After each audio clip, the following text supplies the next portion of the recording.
இப்போ நான் வீட்டிலேயே செய்ய போகிறேன் இந்த ரசகுல்லா டெக்னிக்கை நீங்கள் பார்த்தீங்கன்னா இனிமேல் தீபாவளிக்கு கடையில் போய் வாங்குற எக்ஸ்பென்சிவான ஸ்வீட்டே நீங்கள் மறந்துடுவீங்க.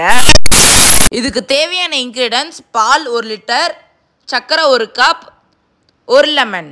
இப்போ ஸ்டவ் ஆன் பண்ணி நம்ம வச்சுருக்கிற 1 லிட்டரு பாலை ஊற்றிக்கோங்க. நல்லா பாயில் ஆனதுக்கப்புறமா நம்ம ரெடி பண்ணி வச்சுருக்கிற லெமன் ஜூஸை சுற்றியுமே மெல்லமாக ஊற்றிக்கோங்க. ஒரு 2 நிமிஷம் கழித்து பார்த்தீங்கன்னா திரியாக வர ஆரம்பிச்சிடும்.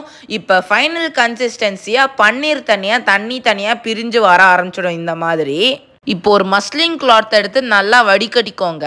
வடிகட்டினதுக்கு அப்புறமா நல்லா கரண்டியை வச்சு ப்ரெஸ் பண்ண ஆரம்பிச்சிடுங்க.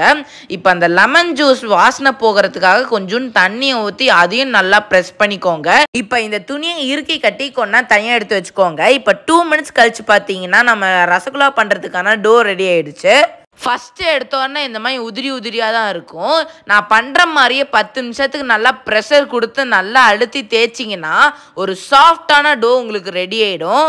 இப்போ அதுலேருந்து கொஞ்சமாக எடுத்து குட்டி குட்டி பால்ஸாக ரவுண்ட் பண்ணி இப்போ நான் பண்ணுற மாதிரியே ப்ரெஷரே இல்லாமல் நீங்கள் பண்ணிங்கன்னா கிராக்கே இல்லாத குட்டி குட்டி பால்ஸ் சூப்பராக உங்களுக்கு ரெடி ஆகிடும். ஸ்டவ் ஆன் பண்ணி கடாயை வச்சுக்கோங்க. இப்போ நான் வச்சுருக்கிற சர்க்கரையை போட்டுக்கோங்க. 1 கப் சர்க்கரைக்கு 4 கப் தண்ணியை ஊற்றிக்கோங்க.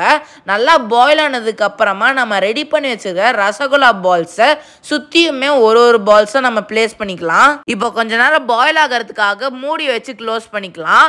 2 மினிட்ஸ் கழிச்சு பார்த்தீங்கன்னா சூப்பரான புசு ரசகுல்லா ரெடி ஆயிடுச்சு. இப்போ ஒரு பவுலில் நம்ம ட்ரான்ஸ்ஃபர் பண்ணி வச்சுக்கலாம். மேலே தேவையான அளவுக்கு சுகர் சிரப்பை ஆட் பண்ணி எடுத்தீங்கன்னா சூப்பரான ரசகுல்லா ரெடி. இப்போ இந்த ரசகுல்லாவை அமுத்தி காமிக்கிறேன். எவ்வளோ சுகர் சிரப் வருது பாருங்க. இப்போ இதை ஓப்பன் பண்ணி காமிக்கிறேன். இந்த மாதிரி நடுவில் ஓட்டையாக இருக்கணும். அதுதான் கரெக்டான கன்சிஸ்டன்சி. இப்போ சுவையான ரசகுல்லா 10 நிமிஷத்துல வீட்டில் ரெடி ஆயிடுச்சு. இப்போ வாங்க டேஸ்ட் பண்ணி பார்க்கலாம் எப்படி இருக்குன்னு.